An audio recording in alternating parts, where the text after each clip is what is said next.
Olivier Matonnet, pisciculteur à Malmedy depuis le 1er janvier 2004.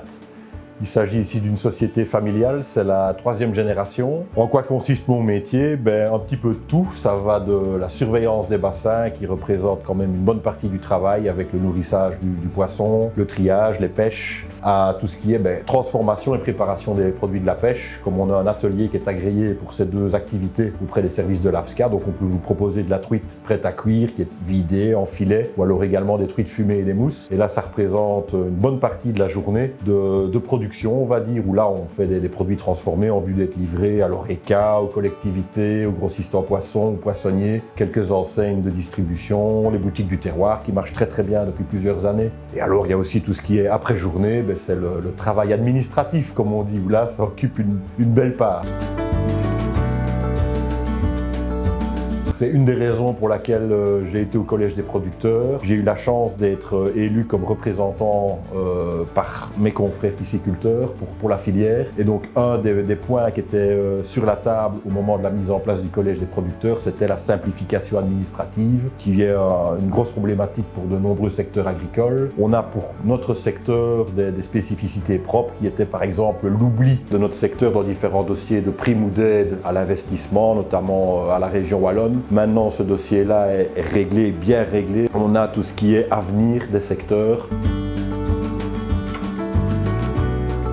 Pour pérenniser un secteur, il faut que les producteurs en tirent un revenu. Et là, on vient plus spécifiquement sur le label qui a été mis en place, Prix Juste Producteur, où je suis un des premiers à avoir mis ça en place. Moi, je dis souvent lors des visites que trop de labels tue le label. Le consommateur est un peu perdu face à toutes ces marques ou tous ces petits cachets qui sont en plus sur les emballages des produits, où c'est chaque fois des organismes indépendants qui viennent moyennant grosses finances auditer le producteur pour tel ou tel cas particulier. Ici, le label Prix Juste était vraiment mis en place par les filières respectives, par les gens de terrain, pour les gens de terrain, et pas par un organisme tertiaire indépendant qui allait nous garantir de tels volumes supplémentaires. Donc c'est quelque chose qui me tient à cœur. Effectivement, voilà, qu'est-ce qu'un prix juste pour un agriculteur? C'est pouvoir se tirer un revenu décent de son activité, de son métier, qui est souvent, comme c'est mon cas, une passion. On n'est absolument pas en train de compter des taux horaires de 90 ou 100 euros de l'heure comme certains consultants. On est déjà content si on peut avoir une vingtaine d'euros par heure, sachant que pour ma part, je suis à plus de 70 heures par semaine sur le terrain et des fois même de nuit pour surveiller les bassins. Donc je ne suis pas avec ce label-là pour me payer une Porsche, je suis là simplement pour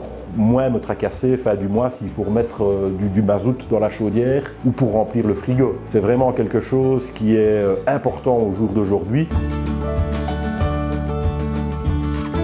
Pour notre secteur particulier de l'aquaculture, il faut savoir que la moyenne d'âge des pisciculteurs en Wallonie est de 65 ans et l'essentiel fait ce métier à titre complémentaire. Donc on peut se poser la question de savoir du producteur au consommateur ou par la marge ou par le prix de vente final du consommateur et par la mise en place de ce label Prix Juste. C'est justement un rééquilibrage des marges entre les gens du terrain qui produisent, qui élèvent, qui cultivent, qui pour certains comme ma part transforment et où les acheteurs de grande distribution qui eux ne se gênent pas par le passé de se sucrer sur notre dos ou de nous empêcher toute hausse tarifaire, même justifiée, simplement avec des menaces de si vous augmentez le tarif, on ne vous référence plus. On a vraiment maintenant un appui du collège à ce niveau-là pour nous aider dans les négociations, pour nous aider dans le référencement et ne plus être simplement le producteur qu'on a mis en avant pour faire croire qu'on achète local alors que c'est tout du contraire.